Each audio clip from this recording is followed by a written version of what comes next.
আমরা এখন জানবো হচ্ছে এটিপি সম্পর্কে। এটিপি কি? এটিপিকে বলা হয় হচ্ছে বায়োলজিক্যাল কয়েন। বায়োলজিক্যাল কয়েন বলতে খুব সিম্পলি যদি বলি, আহ, আমাদের বাস্তবিক জীবনে আমাদের টাকা ছাড়া কোনো কিছুর বিনিময় হয় না। আমি যখনই কাউকে একটা কোনো কিছু করাতে চাইবো, মাস্ট বি সেটা আমাকে তাকে বিনিময়ে কিছু দিতে হবে, এবং আমরা মানুষ হিসেবে বিনিময় হিসেবে বিভিন্ন দেশে বিভিন্ন কারেন্সি আছে। আমাদের যেমন বাংলাদেশে হচ্ছে টাকা, বা ইউএসএতে হচ্ছে ডলার, সো ইন্ডিয়াতে রুপিস, এরকম হচ্ছে বিভিন্ন জায়গায় বিভিন্ন ধরনের কারেন্সি প্রচলিত, যেটার মূল বিষয় হচ্ছে আমি যখনই কোনো কিছু একটা করতে চাই বিনিময় হিসেবে আমাকে টাকাটা দিতে হয়।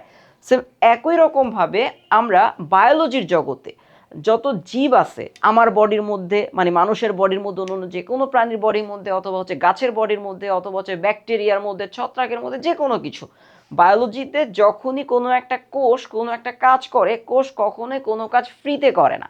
কোষ মাস্ট বি বিনিময় হিসেবে কিছু একটা নেয়, সেই কিছু একটাটা হচ্ছে বেসিক্যালি এটিপি। এটিপির পূর্ণরূপ বা এটিপিকে মূলত বলা হয় হচ্ছে বায়োলজিক্যাল কয়েন, জৈব মুদ্রা বাংলায়। মূল কথা হচ্ছে যে বায়োলজিতে যখনই কোষ আমার কোনো কাজ করতে চায়, মাস্ট বি তার একটা এটিপির প্রয়োজন। উইদাউট এটিপি কোনো কোষই কোনো ধরনের কাজ করে না। তো আজকে আমরা মূলত কি করতে চাই, এটিপির পূর্ণরূপ কি? এটিপি। এটিপি কথাটা কি, কোথা থেকে আসছে? এটিপি কথাটা মূলত হচ্ছে তিনটা শব্দ: এডিনোসিন ট্রাই ফসফেট। তিনটা শব্দ। এই তিনটা শব্দের যে প্রথম শব্দটা আমাদের, প্রথম এডিনোসিনের এ, ট্রাইয়ের টি এবং ফসফেটের পি, তিনটা জিনিস থেকে মূলত আসছে এটিপি কথাটা। সো আমরা একটু জানতে চাই যে এটিপি বুঝলাম, এটিপির স্ট্রাকচার, আজকে আমরা মূলত হচ্ছে এটিপির কেমিক্যাল স্ট্রাকচারটা একটু ডিটেলসে ভাঙার চেষ্টা করব। সো আশা করি সবাই মনোযোগ দিয়ে শুনবো। সো প্রথম বিষয় হচ্ছে, এটিপি কানেক্ট করার জন্য আমার মূলত তিনটা জিনিস প্রয়োজন। আমরা জানি ডিএনএ, ডিএনএর সাথে এটিপির একটা ক্লোজ রিলেশন আছে। ডিএনএ কি দিয়ে তৈরি? ডিএনএ তিনটা জিনিস দিয়ে তৈরি। প্রথম বিষয় হচ্ছে ডিএনএর একটা রাইবোজ সুগার, বা 5 কার্বন বিশিষ্ট রাইবোজ সুগার। সো কি দিয়ে তৈরি? এক নম্বরে হচ্ছে 5 কার্বন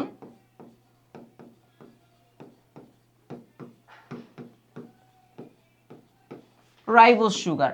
ওকে, খুব সহজে বুঝতে গেলে কি বুঝবো? একটা চিনি যেটার মধ্যে 5টা কার্বন আছে। ওকে, দ্বিতীয় বিষয় সেটা কি? দ্বিতীয় বিষয়টা হচ্ছে আমার আমার একটা এডিনিন লাগবে। এডিনিন। এডিনিন কি? এডিনিন হচ্ছে একটা ক্ষার। এডিনিন হচ্ছে একটা ক্ষার, নাইট্রোজেন যুক্ত একটা ক্ষার। এবং তৃতীয় বিষয় লাগবে হচ্ছে আমার ফসফরিক অ্যাসিড। এই তিনটা জিনিস দিয়ে আমরা আসলে এডিনোসিন ট্রাইফসফেট বা হচ্ছে এটিপির গাঠনিক সংকেতটা আমরা একটু আঁকার চেষ্টা করব। তো চলো দেখি।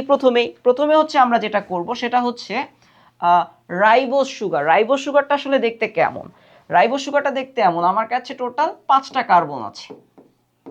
ওকে, 5 কার্বনের প্রথম কার্বনে একটা ও এবং এখানে একটা হাইড্রোজেন যুক্ত আছে। এই হাতে প্রত্যেকের 4টা করে হাত আছে। ওকে, এখানে একটা OH থাকবে, এখানে একটা হাইড্রোজেন থাকবে, এখানে একটা হাইড্রোজেন, এখানে একটা OH, এখানে একটা হাইড্রোজেন, এখানে একটা OH, এখানে একটা হাইড্রোজেন, এখানে একটা OH, এখানে একটা হাইড্রোজেন। ফাইন। এইখানে আমাদের এটা হচ্ছে 1 নাম্বার কার্বন, এটা হচ্ছে 2 নাম্বার কার্বন, এটা 3 নাম্বার কার্বন, এটা 4 নাম্বার, এটা হচ্ছে 5 নাম্বার কার্বন। আমরা কি করব? আমরা 1 নাম্বার কার্বনকে টেনে এনে 4 নাম্বার কার্বনের সাথে কানেক্ট করে দিব। কানেক্ট যদি করে দেই, এটা দেখতে আসলে কেমন হবে? এটা দেখতে আমাদের এরকম হবে। এই হচ্ছে আমার 1 নাম্বার কার্বন, এটা 2 নাম্বার, এটা 3 নাম্বার, এটা 4 নাম্বার, এটা হচ্ছে আমার 5 নাম্বার। সো সবাই সবার সাথে এখানে কানেক্টেড। এখানে CH2OH, এবং এখানে একটা অক্সিজেন থাকবে, এভাবে কানেক্টেড। নিচে এখানে একটা OH থাকবে, এখানে একটা হাইড্রোজেন থাকবে, এখানে একটা হাইড্রোজেন থাকবে, এখানে একটা OH থাকবে, এখানে একটা হাইড্রোজেন থাকবে, এখানে একটা OH থাকবে, এবং এখানে একটা হাইড্রোজেন থাকবে। সো এই যে জিনিসটা, এটার নামই হচ্ছে রাইবোজ সুগার।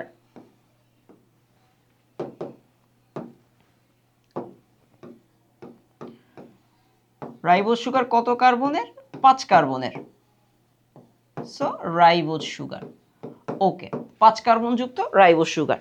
সো এটা হচ্ছে সোজা স্ট্রাকচার এবং এটা হচ্ছে রিং লাইক স্ট্রাকচার। ওকে, এরপরে আমরা যেটা জানতে চাই, অর্থাৎ আমরা যে তিনটা জিনিস দেখলাম, একটা হচ্ছে রাইবোজ সুগারটা আমরা দেখে ফেলছি। এবার আমরা দেখতে চাই হচ্ছে এডিনোসিন বা হচ্ছে মূলত এডিনিন ক্ষার। এডিনিন ক্ষারটা আসলে কেমন, তার আগে আমরা একটু ফসফরিক অ্যাসিডটা সম্পর্কে একটু ধারণা অর্জন করতে চাই। চলো দেখি ফসফরিক অ্যাসিড।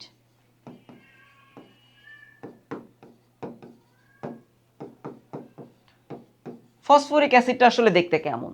ফসফরিক অ্যাসিডটা হচ্ছে দেখতে এরকম, ওর সংকেতটা হচ্ছে H3PO4। এটা হচ্ছে ফসফরিক অ্যাসিডের সংকেত। ফসফরিক অ্যাসিডের মূলত আমরা যদি একটু খেয়াল করি, ফসফরাস ওর হচ্ছে টোটাল 5টা হাত, এই হচ্ছে তার 5টা হাত।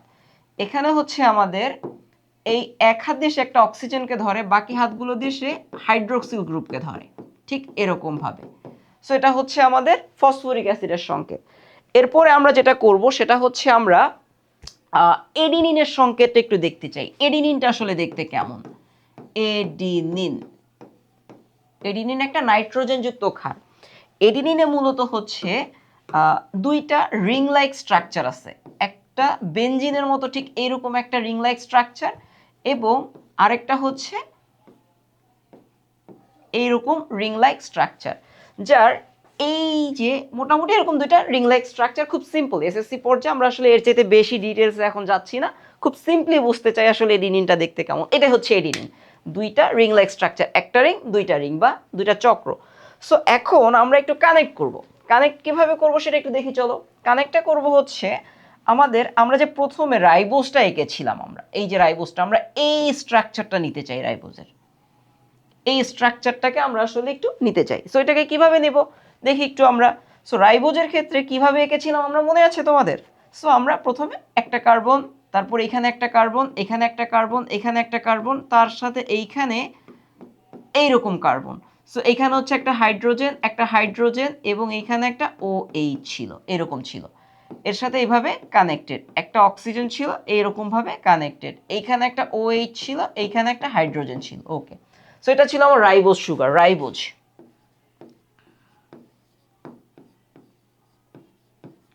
রাইবোজ সুগার বা রাইবোজ চিনি গেল। এরপরে আমরা কি করব, এডিনিনটাকে কানেক্ট করব।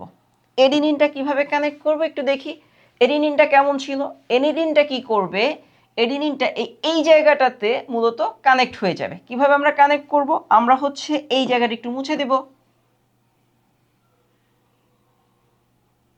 এইটা মুছে দিয়ে আমরা হচ্ছে এডিনিনটাকে কানেক্ট করব। এডিনিনটাকে কিভাবে কানেক্ট করি চলো একটু দেখি। সেটা হচ্ছে আমাদের এডিনিনের ক্ষেত্রে কি ছিল, একটা বেনজিন চক্র ছিল, এরকম এরকম একটা বেনজিন চক্র ছিল, এরকম একটা বেনজিন চক্র ছিল। এই যে এই বেনজিন চক্র, এটার নামই ছিল আমাদের এডিনিন। এডিনিন, এডিনিনের বেনজিন চক্রের মূলত এইখানটা একটা নাইট্রোজেন থাকে, এইখানটায় একটা নাইট্রোজেন থাকে, এইখানটা একটা নাইট্রোজেন থাকে। সেই নাইট্রোজেনটাই মূলত আমার এই যে এই জায়গাটায় কার্বন আছে, কার্বনের সাথে কানেক্ট হয়, কার্বনের সাথে কানেক্ট হয়। কার্বনের সাথে কানেকশনটা কিভাবে হয় আমরা একটু যদি দেখার চেষ্টা করি। কানেকশনটা আসলে ঠিক এই যে এইখানটায় এরকম একটা কানেকশন হয়। সো আমরা একটু সুন্দর করে রাখি এটাকে। সো আমাদের এইরকম একটা কানেকশন হয়ে যায়, এটা হচ্ছে সেই কানেকশন। ওকে, নাইট্রোজেন অর্থাৎ এডিনিন আমার রাইবোজের সাথে এভাবে যুক্ত হয়ে গেল। এখন ফাইনালি কি হয়, ফাইনালি এই যে 5 নাম্বার কার্বনটা আছে আমাদের, এইখানে প্রত্যেকটারই হচ্ছে OH আছে একটা করে। ওকে, সো এখানে একটা করে হাইড্রোজেন আছে, এখানে একটা করে হাইড্রোজেন আছে, ফাইন। এখন এই যে 5 নাম্বার কার্বন, এটা হচ্ছে আমার 5 নাম্বার কার্বন। আমরা যদি কার্বনের নাম্বারিং করি, এটা হচ্ছে আমার 1 নাম্বার কার্বন রাইবোজের, এটা হচ্ছে আমার 5 নাম্বার কার্বন। সো এই 5 নাম্বার কার্বনের যে OH-টা আছে সেইখানে মূলত একটা করে ফসফেট গ্রুপ যুক্ত হয়ে যাবে, একটা করে ফসফেট গ্রুপ। এই হচ্ছে আমার পি, পি এর এই হচ্ছে আমার 2টা O, এই 2 হাত দিয়ে একটা অক্সিজেনকে ধরেছে, এক হাত দিয়ে একটা OH কে ধরেছে, এইখানে একটা OH কে ধরেছে, একটা OH কে ধরেছে। সো কি হবে, এরা দুইজনে মিলে একটু খেয়াল করব আমরা, এই যে এই জায়গাটাতে এই একটা OH আমার দুইটা OH, এ হচ্ছে আমার একটা OH আর একটা OH, দুইজনে মিলে মূলত একটা পানি আকারে চলে গেল। তো চিন্তা করো তো, যদি পানি আকারে চলে যাওয়ার কি চলে যাবে, একটা O চলে গেছে, দুইটা H চলে গেছে। তার মানে এই জিনিসটুকু যদি চলে যায়, আমার খুব সহজে আমি কি লিখতে পারি এই জায়গাটাতে, এরকম হিসেবে থেকে যায়। ও একটা অক্সিজেন থাকে, অক্সিজেনটা কোন সিচুয়েশনে থাকে, অক্সিজেন একটা হাত খালি হয়ে যায়, এবং এখানে ফসফরাস যে চলে গেল, ফসফরাসের একটা হাত খালি হয়ে গেল, তো তখন এরা নিজেদের মধ্যে একটা বন্ধন গঠন করে ফেলে। সো এরকম ভাবে একটা বন্ধন গঠন করে ফেলে। সো আমার এটা হচ্ছে ফসফরিক অ্যাসিড।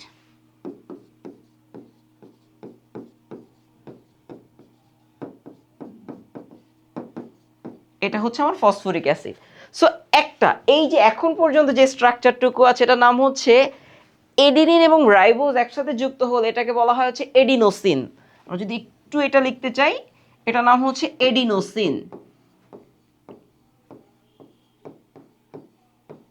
এডিনোসিন, এডিনোসিন কয়টা ফসফেটের সাথে যুক্ত, একটা ফসফেটের সাথে যুক্ত, এর নাম হচ্ছে এডিনোসিন মোনোফসফেট। আমরা এই এডিনোসিন মোনোফসফেটের সাথে আরেকটা ফসফেট গ্রুপ যুক্ত করে দিব। জাস্ট খুব সিম্পলি আমরা আরেকটা ফসফেট গ্রুপ যুক্ত করে দিব। কিভাবে আমরা যুক্ত করব চলো একটু দেখে ফেলি। আমরা হচ্ছে আরেকটা ফসফেট গ্রুপ যুক্ত করার জন্য তেমন কিছুই না, আমরা জাস্ট হচ্ছে যে এটাকে বাদ দিয়ে দিব। এখানে হচ্ছে আমাদের একটা ফসফেট, এই হচ্ছে আমাদের এই যে হাতটা এখানে অক্সিজেনের সাথে কানেক্ট হয়ে গেল, এখানে একটা O, এটা হচ্ছে OH, এবং এইখানে আমাদের একটা OH। সো এই যে দুইটা ফসফেট খেয়াল করি, আমাদের আমাদের এইখানে হচ্ছে একটা ফসফেট, আরেকটা আমাদের হচ্ছে এটা একটা ফসফেট,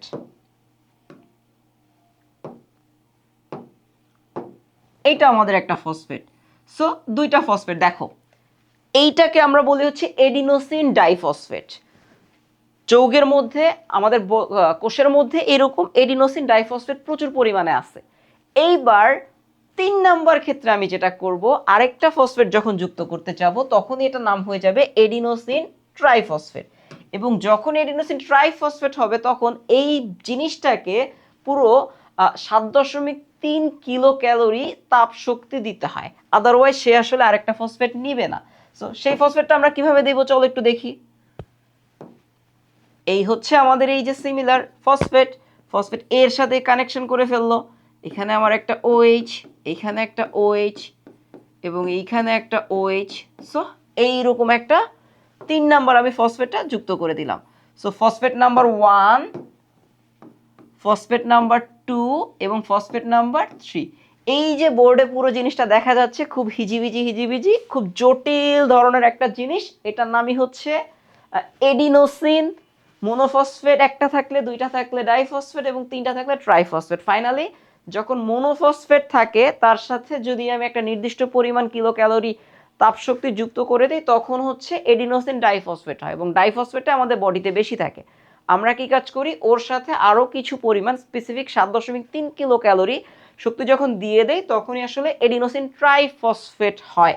সো এই এডিনোসিন ট্রাইফসফেট আমাদের বডিতে থাকলে তখন এটা বিনিময়যোগ্য হয়, অর্থাৎ এক কোষ আরেক কোষকে আলটিমেটলি কোষকে এই এটিপি বা এডিনোসিন ট্রাইফসফেট না দিলে কোষ কাজ করে না। সো আশা করি তোমাদের যে কনফিউশন, অনেকেরই কনফিউশন এটিপি সবসময় পড়ি, এডিনোসিন ট্রাইফসফেট এটা আসলে কি কিভাবে, আশা করি কনফিউশনটা দূর হয়ে গেছে। আমাদের চ্যানেলে যদি এরকম আরেকটু হাই ভোল্টেজ বায়োলজি যদি একটু পড়তে চাই আমরা এই পর্যায়ে এসে, অবশ্যই চ্যানেলটাকে সাবস্ক্রাইব করে রাখবো এবং আমাদের কোর্সগুলো নিয়মিত খেয়াল রাখবো। ধন্যবাদ সকলকে, দেখা হচ্ছে পরের কোনো ভিডিওতে।